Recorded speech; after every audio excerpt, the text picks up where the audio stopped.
part of my ongoing quest to turn my virtual reality Facebook friends into real friends, I'm here with a Facebook friend, Mpush Ntabeni, who I think it was about 2 or so years ago we connected through Facebook, and we discovered we had quite a lot in common. Firstly, we had both written books about the Eastern Cape and the history of the Eastern Cape, mine about the Amampondo and him about on the whole frontier. And I've now discovered that he also did quantity surveying. I started out my university career doing quantity surveying. And we're also from the same tribe. We were both Roman Catholics. But I'm a bit more detribalized. I would say he's the devout one. I'm just the one that's sort of struggling to keep up. And really just thought it'd take some time to have a conversation with Mpush about his book, The Broken River Tent. His is a novel, mine's non-fiction, but it's still about the same deep generative themes about history and how our consciousness and our streams of consciousness flow from the past into the present and hopefully into the future. So Mpush, before we get into it, just for those who haven't read the book and who you think should read the book, what would you say is its real appeal for those of us who are concerned about South Africa today? Thanks, John. I would say, first of all, when I started thinking about this book, as you have already introduced me, you see, I'm not a writer by career, so it kind of found me, because I always say that the writing will find you if it needs. I was concerned actually about how myself, I did not know very much about my own history. For one reason, I think the apartheid did a good job of hiding our history, especially the one that came before the colonial years. But also, we can't only blame the apartheid, because as black people, our history has always been oral than written. So when colonialism came itself and fractured our traditions and our sense of who we are and identity, a lot of our history got lost into that. And then as a result, you find that now in a written form, you only find it written now from the point of prejudice, actually, by the British soldiers, the British officials, and sometimes even the missionaries themselves. I mean, it's very difficult sometimes when you see there's so-called men of God calling other people devils and all those things, because to them the Kafirs were devils that they came to convert and all that stuff. So the language is quite disturbing, but you can't judge the past era by this. But coming back to your question, it is exactly this point I wanted to do. I wanted to show people who, like me, did not know or do not know why we are where we are, why the status quo. Like that this status quo was not created, it was man-made. So I wanted to go back to where things were started that brought us into this. And I would have loved to read this book when I had just finished my matric, and before I go to the world and meet the world university. I would have loved to read a book like this that gives you a sense of identity and pride on who you are. So, which is why actually I decided to create our character Phila, who kind of is the one. This book is about him, a self-discovery journey for him. It's spiritual, it's cultural, it's historical, it's for his identity also. And then I try to make a point that, sometimes people think that's just because they're educated, they think they know who they are. And then you find that when you are educated, and then without knowing properly your roots, your identity, you're like a tree that has no roots. You understand? And then you become, you go about following fads and all those things. So he, as you know, he's a very educated young man from Germany. He's got a career in architecture, but he still does not know who he is. He's trying to find himself, who he is. And then he meets his character, his ancestor, whom is Chief Maqoma. Chief Maqoma was one of the people who led the Xhosas on the frontier wars. I think out of those 9 wars, he actually led 5 of them. So those wars took place in the 19th century. So took about 102 years, actually. Most people don't know that the British have fought with the Xhosa longer than anybody. There were 9 wars. Yes. It wasn't just one. Yes. Yes. So there were 9 wars. So it was, And Maqoma was at the center of it. Funny enough, I didn't want to use somebody with a royal blood and all that stuff. I wanted to use an ordinary person. But it became too difficult to ignore Maqoma. Because wherever you go, whether it's missionaries, it's soldiers, it's what, his name creeps up. His name creeps up. So there was no way I had to use him. There was no other way. Yeah. Well, it's wonderful because, so you're saying it was a book that, in a sense, you wished somebody had written when you were younger, so nobody else had, so you had to do it. I guess I can relate a little bit to the book that I've written because I was involved as a social worker with this community and hearing their oral history and them telling me their things. And one example, just to illustrate exactly what you say, Mashona Wetu, one of the elders from Yamampondo, was offered money by the mining company so that his daughter could go and get an education. And he said, well, what's the catch? And they said, well, then you've got to be pro-mining. He says, no. The way he put it to me, he said, and my daughter will get educated, but she won't know who she is because our land will be destroyed. I mean, that was like I said, for goodness sake, here I sit as a privileged white South African. Here is a man who is now making a choice for his land and his identity above what everybody would assume would be the obvious thing to do. Send his daughter to university on a mining bursary. So it resonates, and I thought to myself, how cruel is it that that's the sort of choice we put people towards? So I just insert that little one and ask you to say, it was a search for Phila's own sense of who he is and whose identity. And what about yours? Is this a kind of a proxy for you? Is this autobiographical? This question always creeps up. First, I want to start with the coincidences that we discovered ourselves with today. Like you were telling me earlier on how when you yourself were in search of your own ancestors, you discovered a purpose, that is to protect the land for the community of Kolobeni. By the way, congratulations on that, winning that stunning Landoza court case. It's a beautiful precedent. I'm sorry to say, but it seems that at least the judiciary is still the most functioning of our government's arm. It's independent, it's irreproachable, and I love how they do things. I'm looking forward to reading the judgment. I think it's a good precedent for our protection of our own land and our own communities. So we're tired of being used. I'm sorry to put it this way, but we know by now that in George Orwell's language that the pigs are growing human faces. So now we are starting to want to be liberated from our own liberators.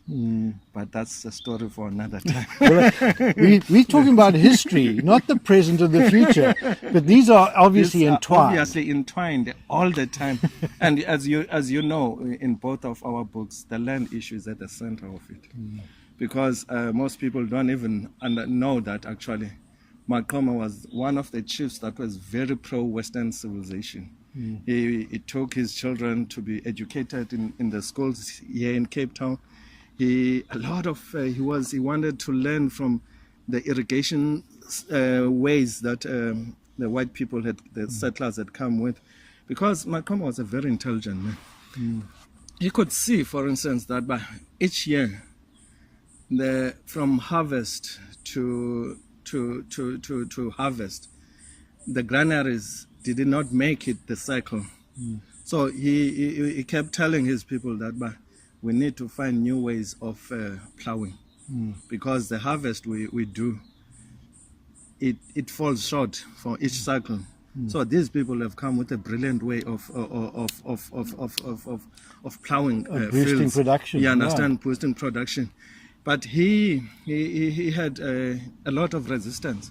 You must remember, because in those times, the irrigation they used to divert rivers, and that was blasphemy in a Xhosa culture. You can't touch the river and divert it, because Xhosa knew that, but it will destroy the whole ecosystem. So it was something that was not done. But you can't do that. You can't do that. So in white people's mind, it looked as if they were resisting civilization. But if you now, when you think about it, and like for instance, the US is a leading country in destroying its own dams. Because the dams they created, they have realized now that the dams have changed the ecosystem. And the US is actually destroying those dams now, allowing the rivers to flow naturally again. And it's wonderful. Like if you go to Maine, the fishes have returned. They thought they had gone forever. Now they have returned, since they are destroying the dams and allowing rivers to flow their natural cycle. You understand? So now even if they're gonna build the dam, they build it where it occurs naturally, and don't create an artificial one. You understand? Which is what destroys the ecosystem. Anyway, we can back to Phila. So what I hear you saying is that he was a man who was open to innovation and change, but had the consciousness of why and how to do it in such a way as to optimize the benefit of the agriculture. Exactly. Whereas the Western mind is to maximize profit in mining. And I think for me, that is me, and the assumption now we worship the God of absolute profiteering, rather than even mining. We're not opposed to mining. We're opposed to the use of the natural resource in such a way that it actually destroys the possibility for the future. That's the point. Like people like Guadamantashe face to understand. But we are not against development. We are for proper development. The development, you must first bring in people, ecologists who have studied. They know how it's going to affect the ecosystem before you destroy that. And like for instance, let's make an example. Somebody once asked Maqoma, you people, you've got all this harvest and all that stuff. Why don't you, when you've got this more harvest than usual, why don't you sell the rest? Why don't you have commerce? You understand? And then to Xhosa again, that thing was a blasphemy. You understand? Because it's to sell what you have produced from the earth, and you sell it for profit to another person. It's an insult to God, to Kamata. Because to Xhosa, what the surplus you have must be given to the poor, to the widows, to the widows who don't have. So they look at him and say, but do you want us to insult God? That's right. You understand? But that has its roots in Aristotle. Aristotle talked about the difference between oikonomia and krematistike. Oh, wonderful. And oikonomia is the same word we use for ecumenical, the idea of sharing. And it was about an economy of the art of living and living well. It was about use value. And then krematistike is krematistics, the science of making money. It's exchange value. And he said there was perhaps a place for krematistics, but only as a kind of, if you've got a surplus, well, there might be another community that has a surplus of something else. Then you instead of barter, let's use money to do it, because it's a kind of a currency. But then it becomes completely overshadows now the economia. And for me, in that sense, we now in a position where the planet is in a predicament because of a total dominance of krematistica. And but what I hear you saying is that Maqoma understood that intuitively. Because of the culture. They knew.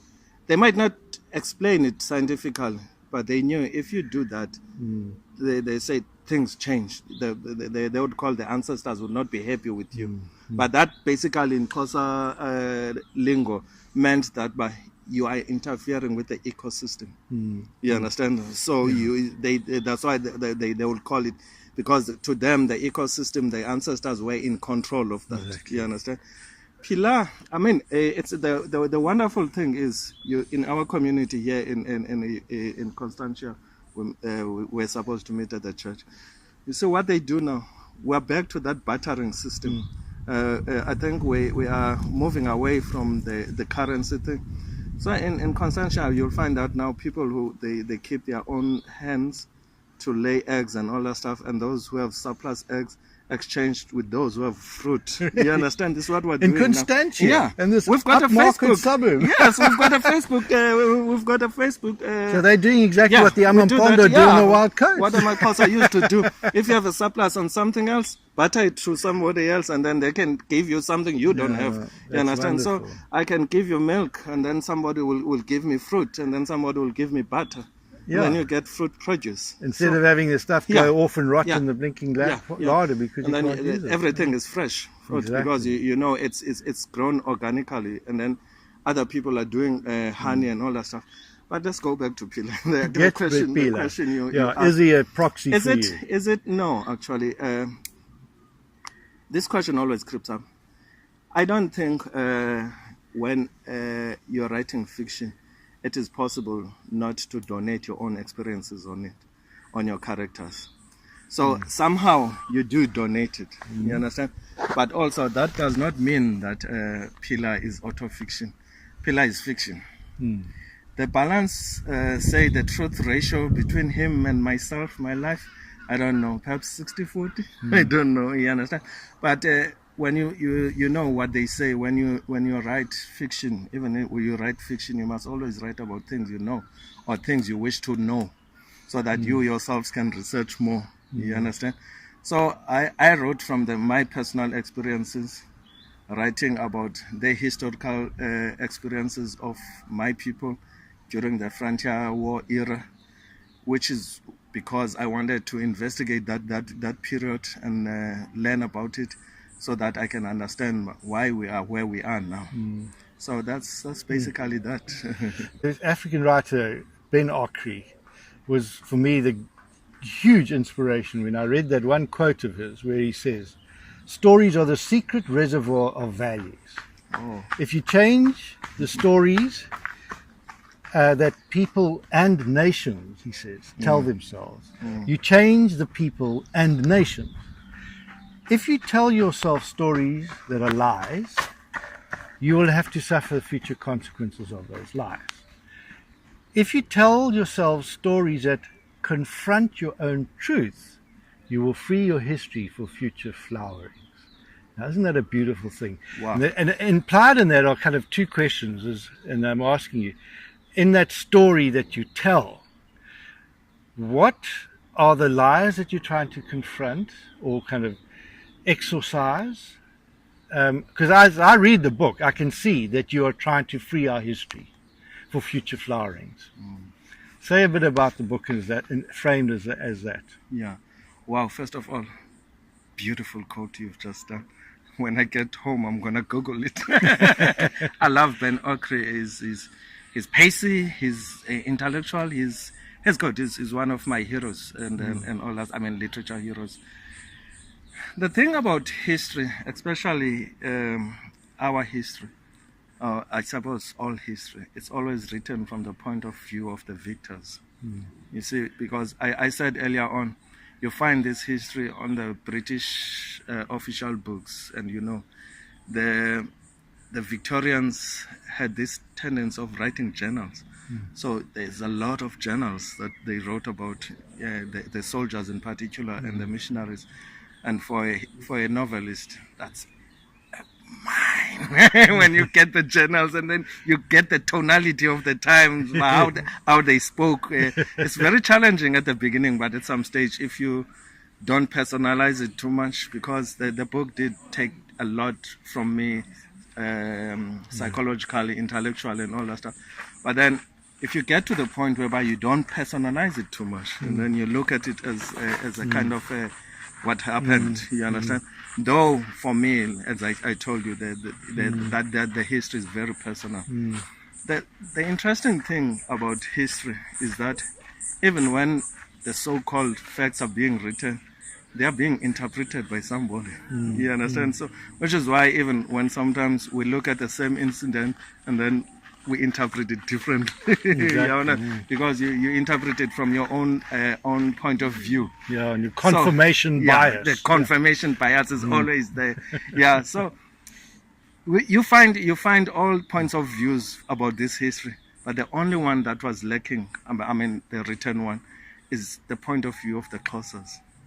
So I was like, okay, let me just attempt that and see how their Xhosas themselves saw what was going on during the 19th century and all that stuff, and get their point of view. And of course, naturally, what you want to do, how hindsight also helps you, is that you know how things turned out. So you correct the false interpretations, the unhealthy silences sometimes of historians, and even the contradictions of historians. When those things happen, that's when the historical novelist goes, okay, that's nice, that's interesting, because our duty is not to how can I say, to mine the facts as the historians. That's the historian's duty. We are always like a bird on a historian's shoulder. We're looking for these unhealthy silences, these contradictions, and all of that. So if the historian brings out the flower, and then we, the birds, the bees, actually, were the bees, we take the pollen, we churn it into honey, and then we make it palatable for the general public to be able to consume that history, you understand, as a starting point. And then if they want to know more about the history, they can always go and read the historians. But we want to entice them, to make them understand, but this existed and how this is how it existed. So I was, for instance, not interested in too much in the biographical facts of Maqoma, but I was interested more on Maqoma as a man himself. I wanted to resurrect him. You understand? Dr. Shell the other day sent me a message saying, but I swear sometimes I think Maqoma is sitting somewhere near to me because I think I can smell his pipe. That was a beautiful compliment anybody can pay me. You understand? And so because that was the idea, I wanted it to seem as if Phila is just talking with his grandfather, the man, you understand, not the historical character, the man himself. Yeah, and almost as somebody who stands out then as an archetypal sort of figure for people can relate to in their own time. The time. You know, it's not just something frozen out of history that happened to live here and there in a particular chronological sequence of time, but is somebody who's mystery, and somebody who resonates within our own current experience of the conflicts we face. Yes. Because we look back in the 19th century, in the time of that, we now, in our present age, you say, well, what has changed really? Well, we've got technologically a lot more sophisticated, etc., etc. But we are still now back to the same thing. It's a contestation not on the land, but the earth. Yeah. The earth. We overpopulated. We're destroying it. We're despoiling it. And now we're actually in this all together. It's not as though we can say, okay, can give back the land in the sense of being our possession. It's how can we reconnect with our soul. And you and I, being of the Catholic tribe, then at Lent when they say, remember man, you are dust, and unto dust you will return. So we're going back into the earth. That's where we've come from. There's not another planet somewhere we can take off to. We've got to find a way of finding our humanity in this planet. Yeah, and putting ourselves back into touch with the earth and the ecosystem. You see, this is what the ancient cultures can teach us. You see, this is what Maqoma is able to teach Phila, that even if he can't explain to him scientifically, but he says, but if you do that, these are the consequences and all that stuff. So I like that because as a nation that was now I'm talking about the Xhosas, that was invaded into a crisis. Basically, this is what happened. We were invaded into a crisis when the colonialism and apartheid came, and that crisis we haven't resolved it. You understand? Yes, The land is part of this of that solution, but it's not the only solution. You understand? It's not only solution. There are things we need to answer ourselves. That, like for instance, if we get that land, what do we do with it? How to care with it properly, to be proper stewards for the land, for the land, and not just be profiteers who are looking for profit and make the same mistakes. This is the thing about people. If you don't read your history, don't understand your history, then you're going to commit the same mistakes that were committed back then. And there's a tendency now, I'm sorry to say, of just because there were false narratives that were created about us and our history, now we want to replace them with other false narratives on the other extreme. You understand? Because politicians are trying to control the narrative. Yeah, they are trying to control the narrative. I had a small argument, for instance, with Minister Mthethwa the other day about when they were changing the name of Grahamstown to Makhanda. And I said, oh, well done. I think Graham was a psychopath. I don't think we should be naming towns after him and praying him. Because, I mean, we know wars, but he went beyond wars. He was a psychopath. He was a psychopath. You understand? So I don't have a problem with changing that town from his name. And then I'm asking, but why Makhanda though? You understand?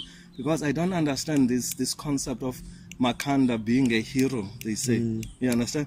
And then he says, but Makhanda was a philosopher, was a poet, and all that stuff. And I said, oh, what is his philosophy? Can you explain it to me? You understand? You don't know your history. And I'm like, but Minister, actually, I do know my history. This is why I'm asking you this. At least I do a little bit know this little bit of a history. Because for me, I have a problem. Because with the notion of Makhanda, who is Ngale, by the way, also, because Ngale killed about 2,000 people in one afternoon. Trying to be a hero like this, a false hero. And other chiefs like Maqoma were telling him, you cannot attack an elephant with a stick. You understand? We need to learn how to shoot guns and get guns before we can attack the town and all that stuff. But Ngale's popularity was very high. And I don't understand why Untlambe allowed a person who has never been to the battle, let alone leading a battle, has never been to battle his life. Ngale has never been to battle, to lead an all-out war, in an important war like that. And then he killed about 2,000 people in one afternoon. And then you come and tell me that, but no, that is our hero because he attacked the Grahamstown. Everybody then knew that town had to be attacked, because they knew that. But the timing was more important. The people who were strategics, military strategics, so Maqoma was saying, but don't do it now. Just give us about 9 to a year so that we can organize the guns first before we can attack this. But yeah, so it would make more sense for me if we were to go back to the name of Ikoi, because Grahamstown, Amaxhosa and the Khoisan people used to call it Ikoi, because of the river that goes to its mouth is in Port Alfred, but it goes through Grahamstown, and then which is Makhanda now. First of all, that river, the day Ngale killed people, turned red, and as a result, that part of the stream, Amaxhosa call it Egazini, the place of blood, which is where the people died. The Ikoyi, because you guys can't click, so they call it Kowi, which is why they call it Kowi River now. Kowi River. Yeah. So, but Amaxhosa and Khoisan used to call it Ikoyi because Ikoyi is a flute. They say that it's the sound the river makes as it goes to the sea. Yes. You understand it? It sounds like Ikoyi. So for me, it would have made sense to just call the town Ikoyi again. Yes. Well, I have to say the parallel there as well. I mean, I grew up in KwaZulu-Natal. I love the Zulu people. Our nanny, the person who brought me up, was a Zulu woman. So I had a deep cultural affinity to Zulu. But then as I discovered, through working on this project with the Amampondo, I discovered the history of King Faku, and I started going to the whole Mfukani. And the question that it left me with is that I don't want to start and inflame a tension between the AmaZulu and the Mpondo, but and to necessarily go back into the Mfecane because there's still contested narratives about it. But it did occur to me that King Faku was so underrepresented in our history. The king of Yamapondo, a contemporary of Shaka, outlived him by 50 or so years, or 40 years, and sought diplomacy rather than warfare, and was known, and as the Yamapondo are known, Ikaya Lezizwe, the home of the nations, a place of refuge, a place where people could gather, and avoided war, avoided the whole cattle killing, and when Andries Pretorius was trying to annex Ponderland, he managed to get a deal with the British to protect him. So it was very strategic in the way in which he avoided loss of life, avoided fighting, but yet is so, we know a lot about Shaka. And I'm not saying we shouldn't know a lot about Shaka, but we should know a lot about Fagu and also, Moshweshwe and Basotho. So in that sense, the project I've been working on is not to try and inflame the historical conflicts, but as you say, to, back to Ben Okri, to not stop telling stories that are lies. And let the history, as uncomfortable as it is, confront us.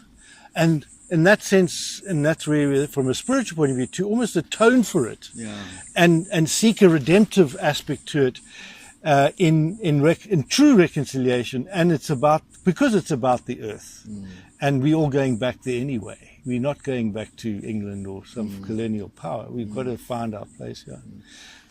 Yeah, it's a pity about our heroes that have been silenced by history. And you are right to say Faku is one of them, Moshweshwe also, because they happen to be, how can I say, more intelligent than your typical fighting warrior kind of. You understand? Because I think the reason why Shaka Zulu is so popular is because white people in particular tend to glamorize Africans as these warrior kings and all that stuff, and then Shaka was known to be that. But the ones that actually fought intelligence by intelligence tend to be pushed aside because perhaps they will disturb too much the narratives that the Kafirs can't think. Because your Mishoshas, your Fakus, your Maqomas were very intelligent. And one professor at Edinburgh says to me, had it not been the colonial prejudices and all that stuff, Maqoma would probably be at the same, if not more, height as Napoleon Bonaparte as a military strategist, because he was a brilliant military strategist. You understand? And then even the British knew that very well. But I'm happy we're almost at the same level, because we must be very careful of, I'm very sensitive on this thing of replacing false narratives with other false narratives, just because these false narratives speaks to the position we want to take now, or we want to politicize. You understand?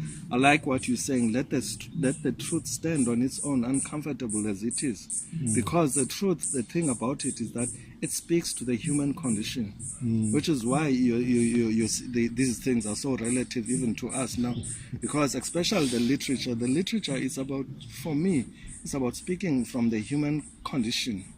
And then, of course, I might have the African point of view because I grew up in Africa, but the human condition is almost exactly the same wherever you go. You understand? Which is why it is so easy for Maqoma and Phila to relate and find each other, because they look around, they go around Transkei, they see these rivers, they see these places, and Maqoma is like, I see nothing much has changed. Really? It's still almost as things were, you understand?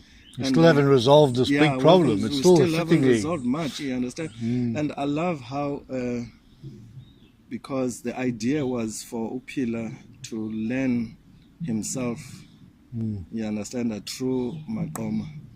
So somebody asked me, about why I chose to say there's a part where Maqoma says, "I've come to learn you the truth."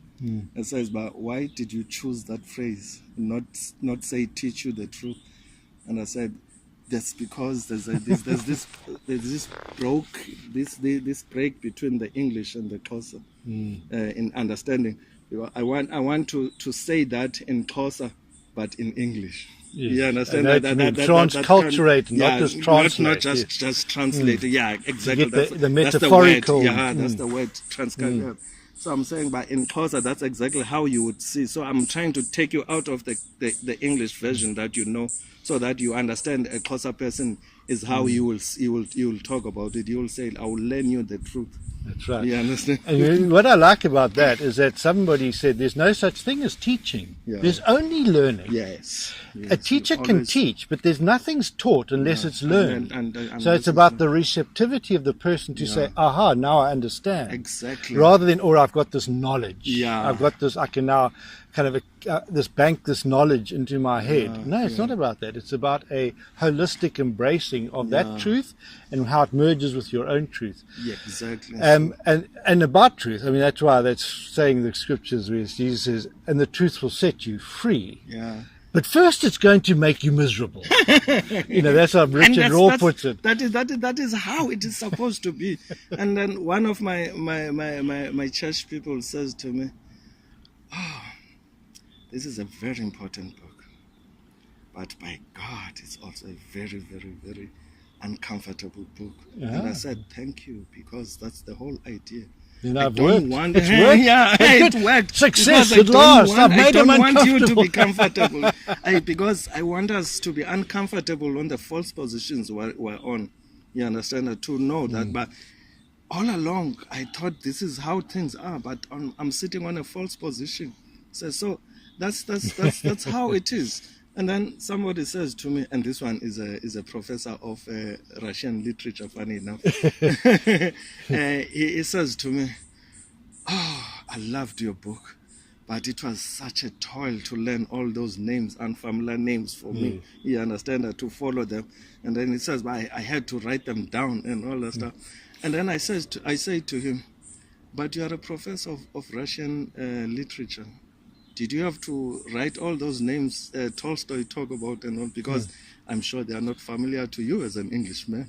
And he says, "By God, I didn't think it that way."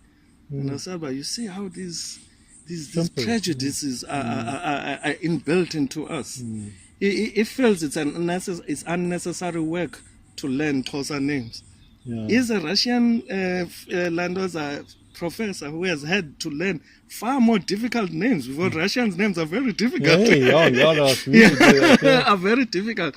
And then he found that a joy to learn the Russian names, but he finds it a toil to learn the Russian, the Xhosa names, and yet he has lived here all his life. Yes. You understand? So it's quite interesting to me when he was talking about that. Yeah. And then I get these strange reactions, which I love, because as a writer, you love these honest feedbacks from people. And then somebody says to me, "Dear Lord, I never knew that a non-English speaking person can teach me so much vocabulary." I mean, I was very impressed too. I thought to myself, "Gee, this guy is really making me feel a little bit of ashamed of my privilege, because I've had all the benefits of education. You've covered, you far more erudite." So anybody want to expand their vocabulary, not only in Xhosa, in English, and in literature, German. and in German. But getting back to the question of the truth upsetting us, and to the Ntabeni thing, I mean, I've been, with Greta Mantashe, we were talking earlier over lunch, and I just keep thinking, how is this guy feeling? And part of me wants to say to him, but, Minister, the truth will set you free too. And it will piss you off a bit initially. And it does make you feel that it's kind of undermining you as somebody who's now trying to sort out the disaster in the mining industry. I said, please listen to the history and embrace it, because down the road, we can hopefully start seeing that the whole issue of inequality in this country is synonymous with mining. And here we are basically saying that we cannot allow history to repeat itself, because all the indicators are that if this Australian mining were to come and allow it, would. It's not because it's mining, it's because it's a particular mindset of mining that we were talking about earlier, the chromatistike, the exploitative extractive. It's not about mining. And I want to say to him, but you know, platinum is very close to my heart. You know, I am honestly, because I have a stent which keeps me alive. And that tiny piece of platinum that's inserted into my heart keeps me alive. But it breaks my heart to see how rural livelihoods were destroyed to extract that bit of platinum. That's the issue. It's not about whether we can mine or not, it's whether there can be optimization of benefit for the people, that they don't have to suffer deprivation and dislocation and resettlement because of my privilege. And I happen to be a white male, but the same now applies to anybody who's privileged in this country. And that's what I'm hoping he can kind of like come around to realizing it. In the same way as when, you know, the ETOLs thing, when he was, you know, Secretary General in 2014, he said, "Oh no, ETOLs is not a problem. It's not an electoral issue." He said that before the elections. Afterwards, he said, "Yeah, it was ETOLs that did it." So I'm hoping that he'll come around. But what can you help tell him, hopefully, if he's going to watch this video? Minister Mantashe, you know, you're not the enemy. How can we bring him around to realizing that this is a good news story for all of us? You see, John, the question you're asking, I have thought about it for a long time. If you remember when we were having lunch, it was the first thing I asked you. But what do you think Mandashe must be thinking about this? But I hope I'm not belittling him when I say he actually probably is not thinking about it. I've been involved a little bit in politics. It horrifies me, the ignorance that is among our leaders, how ignorant they are. It actually literally horrifies me when I think about these are the people who are actually making decisions every day, taking decisions, and I'm like, this is why so much bad decision goes around in this country. It's because people don't care to give themselves a little bit of background and understanding of the issues they are deciding on. It really horrifies me when I see the sophisticated ignorance that our politicians go about every day posing with. So, yeah. Oh, you're not going to get into politics to help change that, you know? Oof. Come on, you've been involved there. I know. But you've got a profile a little bit there in your Facebook, tells me. So I do my little bit, but it's so discouraging. The lack of change, or should I say the pace of change, and the repetition of same areas, even as a farce, as Nesha would say. Well, at that stage now, you're like, this would be comical if it was not so tragic. You understand? Because these people hold people's lives at the stroke of their pens, and yet they take these decisions so lightly. Well, whoever approaches them with a little bit of money, then they follow that. You understand? It's disgusting, actually, to be honest. You understand? And unfortunately, I agree with you. Was it Plato who said this? If you think you are too wise to be involved in politics, then the fools shall lead you. Exactly. Well, I mean, I just wonder, maybe I didn't get another book that you could autograph and I could give it to the minister. No, I have to be careful about that, because I was telling you a funny story about my book. But I would want to say that, you know, the politicians worry about the next election. And having an understanding of history and customary law and traditional leadership, you start thinking about the next generation. And I think that's what comes out. And I would want to hope that the very least, you know, our politicians would do is read your book. I mean, because I feel a sense of almost disappointment that not more people will read it for the reasons that you explained, because it's not sexy, and I mean it has a bit of sex in it, more than mine does. But it's it's got lots of sex in it. Let's tell all our readers that. but the point is that they're looking for quick fixes. And they're actually looking for simple. You're not gonna find that on the and somebody told me that, but it's not an easy read, and I'm like, I wasn't aiming for an easy read. You understand? I was aiming to tell a story of a nation that was invaded into a crisis.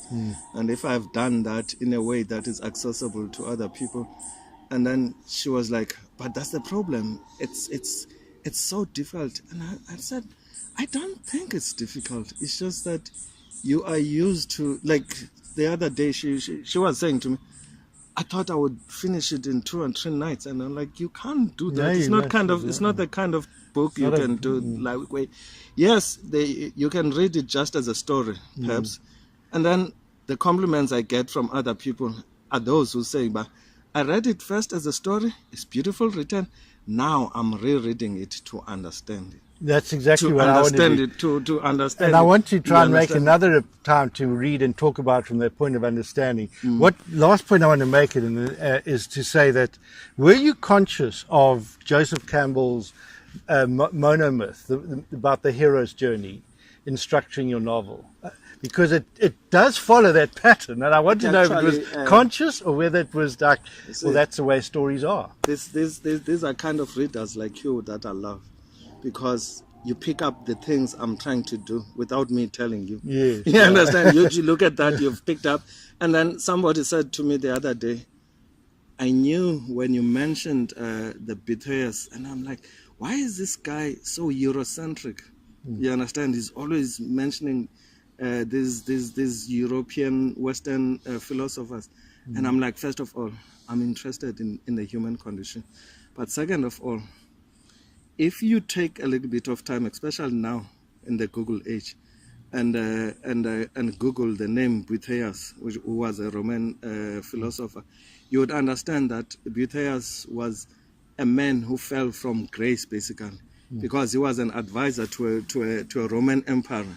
And then now, when he started writing that book, The Consolation of Philosophy, he was in prison and about to be decapitated. And then he wrote that as his last testimony. And the first thing he did on that book was to write it as a study of faith.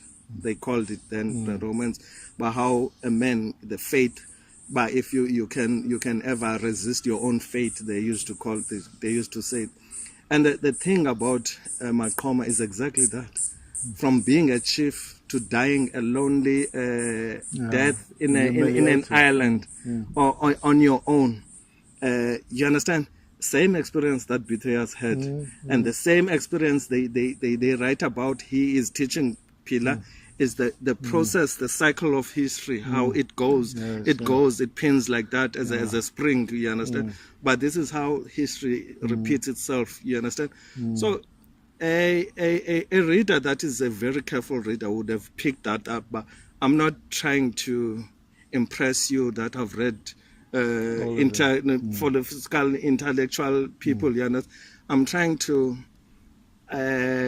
kind of alert you into what I'm trying to do here. But the same process of faith. But what? Because Maqoma himself there is a part he says, but there is no way we could have resisted the fate, because it cannot have been a coincidence that the white settlers arrived in the Eastern Cape at the same time as Amamfeng, and all those things, and there was no way the white could have won these wars without the assistance of Amamfeng. So he himself says, but perhaps the force of fate was too much against us.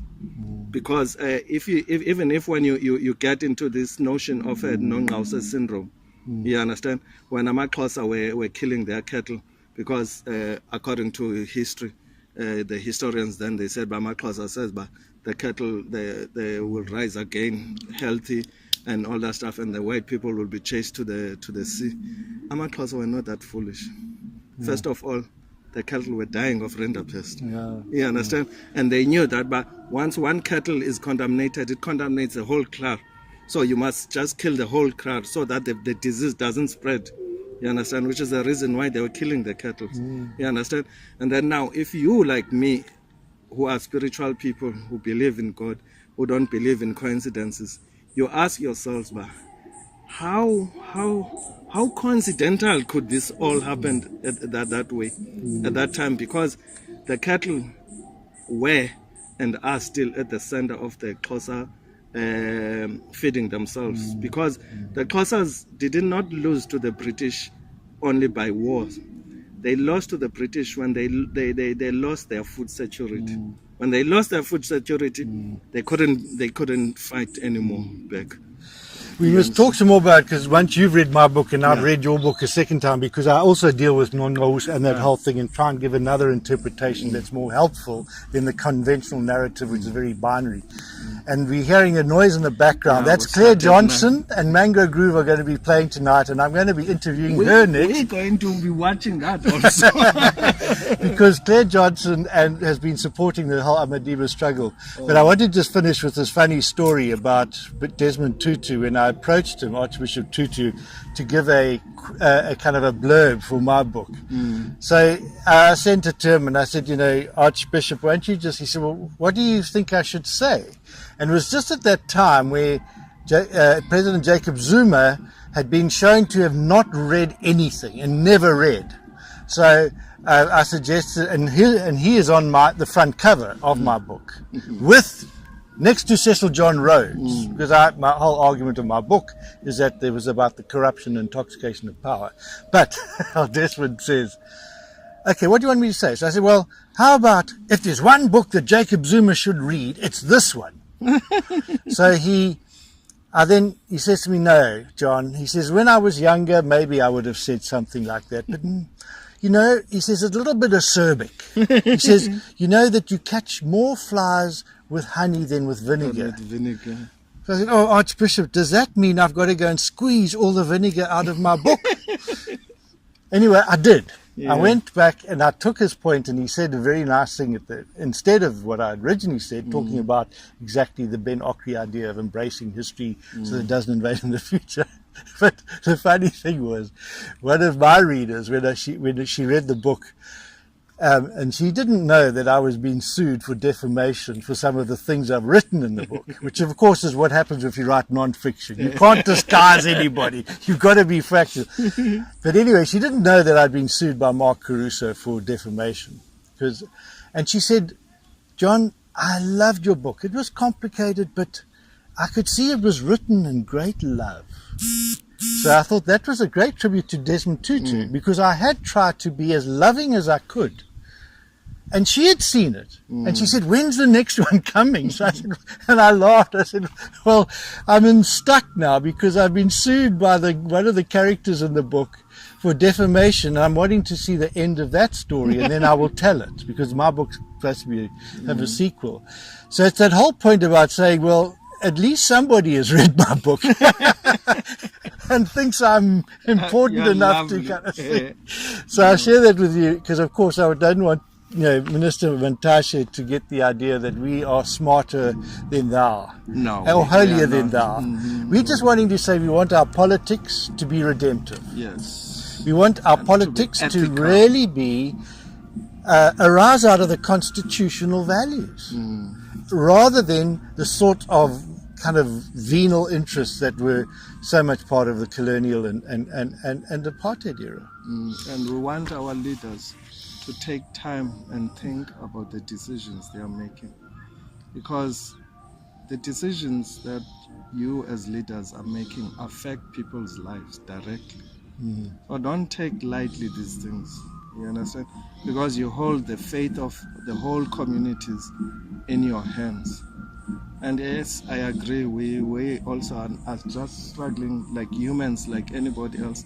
But let us all struggle in an honest way. Admit where we make errors, try to correct them, and move forward together. Because this is going to be a long road. I'm looking forward, John, to reading your book. And you sign mine, please, and so that it will increase its book value. It is so unfortunate. I was hoping they would have it here at Kirstenbosch. Well, they're all sold out, which I'm delighted to say. Good. I'm going to have to restock the bookshop. Which is a good thing. You're going to be much more wealthier than me. That's why I bought lunch. Well, at least I paid for your entrance here. But Mpush, it's been a wonderful, and you see what, for all my other Facebook friends, this is it. Facebook is wonderful, but as long as we know it's a virtual reality space and that it's meant to be a beginning of deepening relationships rather than a space where we kind of just trade insults and get all nasty. It's really wonderful because in some ways, the tragedy of apartheid, not that it failed, but it succeeded. It's kept us apart. And now we're able to, through the internet, break those barriers and start crossing those boundaries. So I hope that, you do the same, just build your networks and get to know these folk. And actually, the nice thing is they're always much nicer when you meet them face to face than they are in their Facebook profiles. Perhaps on the profiles we scare people. Thanks, guys. Go and buy the books also.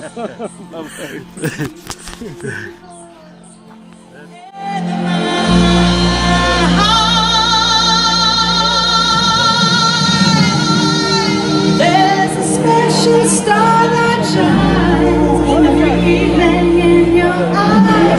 There's a special star that shines like you.